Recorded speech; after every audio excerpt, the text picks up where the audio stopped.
Hey guys, Dave Keller here with Market Misbehavior. Last week, we've seen some weakness in risk assets, in cryptocurrencies, certainly in equities. While the S&P is still holding our line in the sand at 65.50, that might fail today here on Friday. However, there are some leading indicators suggesting that we should start to be concerned. We've been flagging those recently, things like momentum divergences and breadth divergences. But in the last week, we've also had the granddaddy of them all, the big time sell signal, the Hindenburg Omen, flashing an initial sell signal. Today, we'll break down the Hindenburg Omen, what it means, why it's fairly consistent in identifying market tops, and what that should mean for us here in October of 2025 and beyond. Let's get to the charts. All right, so here's the S&P 500 index on the daily chart going back for the last 12 months. We can see the fairly consistent pattern of higher highs and higher lows. And when I think about market conditions here in October 2025, it's all about those higher lows. One of my mentors, Ralph Akinpora, always used to reinforce, in an uptrend, you don't need to measure the uptrend. You know stocks are still going up. You just need to be looking at the lows. As long as the lows keep getting higher, things just aren't getting that bad. That's why the action in the last week or so, starting with the sell-off last Friday, has really brought, I think, this uptrend phase, the consistent uptrend phase since April, bringing that very much into question. In the last week, we have now bounced down to our line in the sand, 65.50. We've retested that on Tuesday's session, and given what we're seeing in the futures market before the open here on Friday, October 17th, highly likely we could close below the 50-day moving average this week. That'll be the first break below the 50-day since the end of April. We've already left the 21-day exponential moving average in the dust, and now it's this next line of support. If we would break 65.50, I think that unlocks the door to much further downside potential. We'll have to start thinking about downside targets on the S&P in the days and weeks to come. Now, we've been talking about some of the concerning signs going into the market's action here in the fourth quarter. For example, momentum divergences, which is the market has been going higher on weaker momentum. Now, we saw that back in July and August. We never made a lower low, and so we sort of hold support. But again, a divergence is usually a good leading indicator that we might be nearing some sort of major top. We've also had breadth divergences, where the market has been going higher on weaker breadth conditions, right? So advanced decline lines not going up anymore for any of the major averages, less than 50% of S&P stocks above their 50-day moving average. But a real negative thing sort of initially flashed at the end of last week. With that sell-off that we had on Friday, it actually triggered an initial signal from the Hindenburg Omen. So it's time yet again for a Hindenburg Omen video talking about that initial signal. Today, we're going to just talk about the Hindenburg Omen, what it means, how it's measured, and what it might imply for the markets here in the fourth quarter of 2025. So what is the Hindenburg Omen? Well, as you can tell from the name Hindenburg, it is not a particularly bullish sign for stocks. It is named after the dirigible disaster that where the Hindenburg went down, and so it really has become known as one of those indicators that does not signal very often, but is a pretty common feature of major market tops. So this is an indicator that was designed many years ago, back in, I think in the 90s actually, if I remember right, by an analyst who went back and studied a bunch of major market tops. His name's Jim Mieka.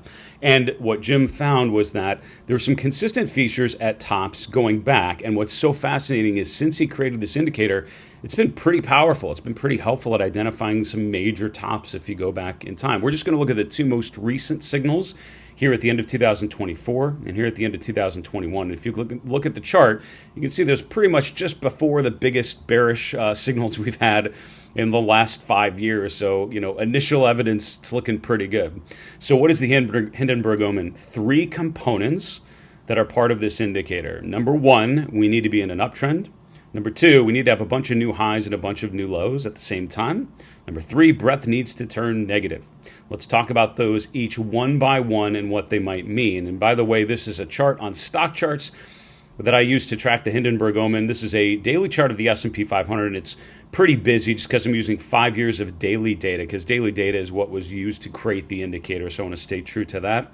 The next line down, we have the 50-day rate of change on the New York Stock Exchange. That's the line in black. The gray line is just the raw New York Composite Index data. The black line is the most important one, the 50-day rate of change. I'll come back to that in a minute.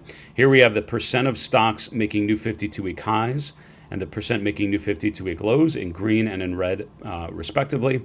Then we have the McClellan oscillator, which is the third component. Then at the bottom, it's this really cool indicator called, what I'd call a composite indicator. Literally just checks these three, and if all three are firing, the indicator goes to +3. If none of them are firing, it'll be down at 0. Let's go through these components one by one, talk about why they're part of this indicator. So first thing Jim obviously needed to do is, all right, this is an indicator that's really only designed to analyze market tops. So first thing, we need to make sure that the market's in an established uptrend. A couple of different ways that people have evolved to measure this, but the way that it's done here on stock charts, you look at the New York Composite Index, which is $NYA, and you're looking at a 50-day rate of change. Literally, you just want to make sure that it's above 0. So the New York Composite Index needs to be higher than it was 50 days ago, about 2.5 months in market terms. So I have this indicator, the 50-day rate of change is in black, and this little kind of dotted dashed line is the 0 level for this indicator. You see the scale on the far left there. So as long as this is above the 0 line, that's check number 1, which it indeed is. The market is higher than it was 50 days ago using that measure. All right, second thing we're looking for is the percent of stocks making new 52-week highs and new 52-week lows. And I should have mentioned before, there's this feature on stock charts called a zoom thumbnail, and that's what I'm showing here, just to zoom into the most recent data. It's kind of hard to see some of the numbers and some of the details, so this just kind of blows up the most recent couple weeks so we can really understand what's happened more recently. So this is, might be hard to tell, but this is basically in percentage terms, and it's actually in raw data. So 0.043 means 4.3%. This means 2.1%. You just have to move the decimal point over 2 spots. So this is basically tracking for the New York Stock Exchange, what percent of the NYSE listings are making a new 52-week high, how many are making a new 52-week low. So here we can see on Thursday of this week, 4.3% of the New York Stock Exchange listings were at a new 52-week high, 2.1% were at a new 52-week low.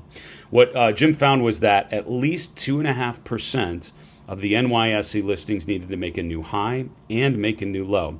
This is a bit counterintuitive for a lot of people because you often think, all right, maybe the market's making a new high and a lot of stocks are making new lows, and that would be a better indication of a top. But what we actually found is that at a major top, it's not about stocks selling off, it's about indecision. So it's important that there's a bunch of stocks still going higher and then a bunch of stocks still going lower, because that is what sort of fuels this disbelief that the market can actually go down. There's still plenty of optimism at a major peak, right? It's not like everyone turns bearish at the top. Everyone's actually pretty bulled up.